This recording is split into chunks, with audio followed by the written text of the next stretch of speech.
long time ago, more than 10 years ago, when we wanted to run a software on our laptop or computer, we had to download it, install it, and then run it. It wasn't easy to have 10 different instances of your Oracle database, for example, running in your computer. Or for example, if you have a Nginx web server, it wasn't easy to run 10 different, 20 different instances of that. Later, the concept of containers came, and it created an isolated environment for us to run a single software inside that container. So a container contains a single software, and we can run these containers next to each other. So I can run the Nginx web server in one container, and I can have 10, 20 of these containers. But the important question at that time was, how do we manage these containers, or how we orchestrate these containers? So the most popular technology for this is Kubernetes.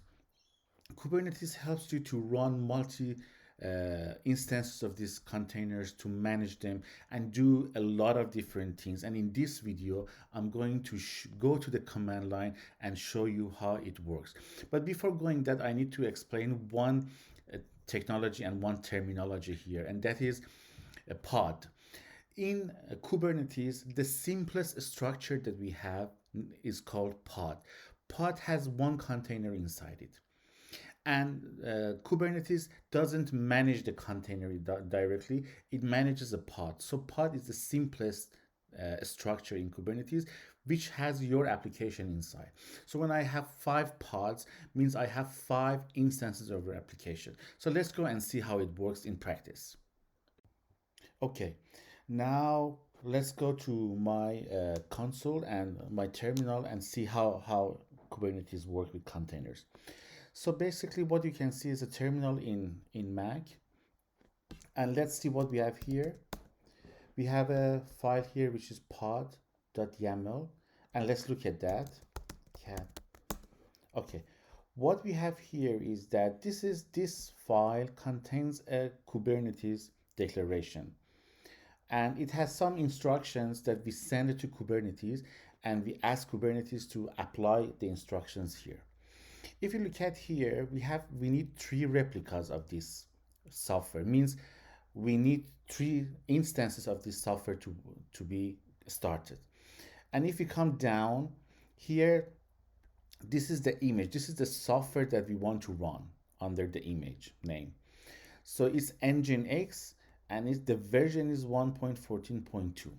So this is the most important thing. So basically, what software we want to run? Nginx, which is a web server. And how many we want? 3 instances. Let's see how it works. So there is a command line interface application, which is kubectl. This software helps us to communicate with the Kubernetes environment. So if I want to pass a command, I need to run this kubectl and then pass the command that I want to run. So I will say kubectl apply -f for file and then pod.yaml. So I'm sending this pod.yaml, which I created, into the Kubernetes, and I ask Kubernetes to run it for me. Okay, deployment created. So let's see how many pods do we have, because as I explained, pod is the instance of our software. So kubectl get pods. Look at here, we have 3 pods and all of them are running. Each line is a pod, which means we have 3 instances of this software running on our application. And let's make it 20. We want to make it 20. Another command, kubectl scale deployment and Nginx deployment and replicas. I want 20 of this software. Scaled, done. So let's have a look. Kubectl get pods, and now we have 20 instances of this software. So see how easily Kubernetes can manage this for us. So let's go back to one instance. I want to show you something interesting. So let me make it 1. Okay, so clear kubectl get pods. Now we have only one instance of this software. Another interesting thing that Kubernetes can do is making sure that if we want one instance, always there will be one instance. So if you remove this instance, for example, if it crashes and comes down and anything happens to that, Kubernetes will start another one. It makes sure that what we want is always there. So let me change it to, for example, let me bring it down. So kubectl delete pod. I want to delete this pod, and I need the name of the pod. So look, pod deleted. I deleted the pod. Imagine I'm trying to simulate a situation that it crashes and goes down. Look at here, kubectl get pods. I want to see how many pods do we have. And look at here, again, one pod. It's running.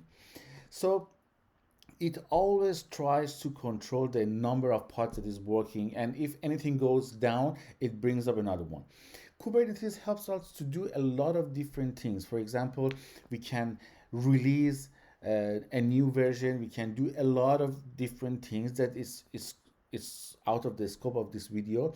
But I just wanted to tell you that when people talk about Kubernetes and they say it's for orchestrating containers, what it really means.